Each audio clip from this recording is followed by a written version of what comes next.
आखिर कहाँ गए कर्ण के वो कवच कुंडल जिनके रहते हुए कर्ण को स्वयं ब्रह्मा भी नहीं मार सकते थे।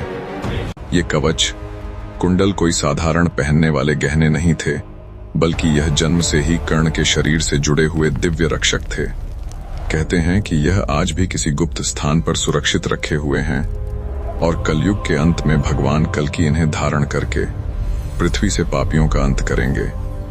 और क्या आप जानते हैं कि महाभारत के युद्ध में एक बेहद बुजुर्ग योद्धा भी था। इतना बुजुर्ग कि उसकी आंखों की पलकों की त्वचा लटक गई थी, इसलिए वह पलकों पर पट्टी बांधकर युद्ध करता था।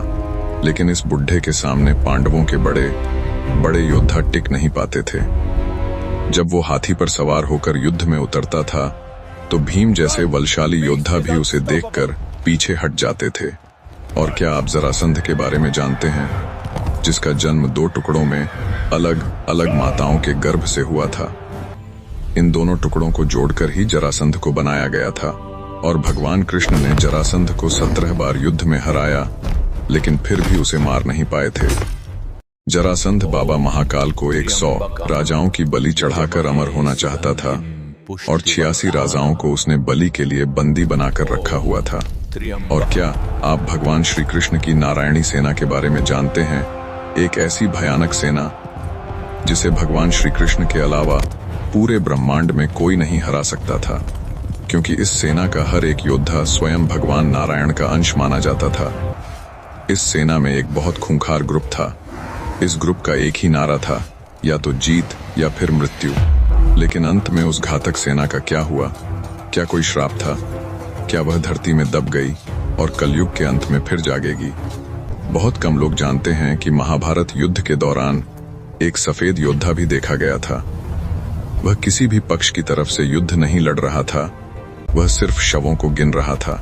जब भी कोई वीर गिरता, वो सफेद साया उसे छूता और वो शरीर तुरंत ठंडी राख सा पड़ जाता।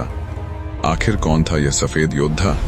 और क्या आप जानते हैं कि महाभारत के 18 दिन के युद्ध के बाद जब भगवान कृष्ण और अर्जुन रथ से उतरे तो रथ धूं धूं करके जल क्यों उठा था? और क्या आप जानते हैं अश्वत्थामा के माथे पर जन्म से एक दिव्य मणि थी जो उसे भूख, प्यास, थकान और अस्त्रों के डर से बचाती थी। युद्ध के बाद सजा के तौर पर कृष्ण ने वह मणि निकलवा ली। मणि निकलने के बाद वह घाव कभी नहीं भरा और उसी घाव के साथ वह आज भी भटक रहा है। कुछ मान्यताएं कहती हैं वह अमर नहीं, बल्कि एक टाइम लूप में फंसा है। इस टाइम लूप में कोई भी उसका चेहरा नहीं देख सकता, केवल उसकी परछाई दिखाई देती है। बहुत कम लोग जानते हैं कि गांधारी ने अपनी आंखों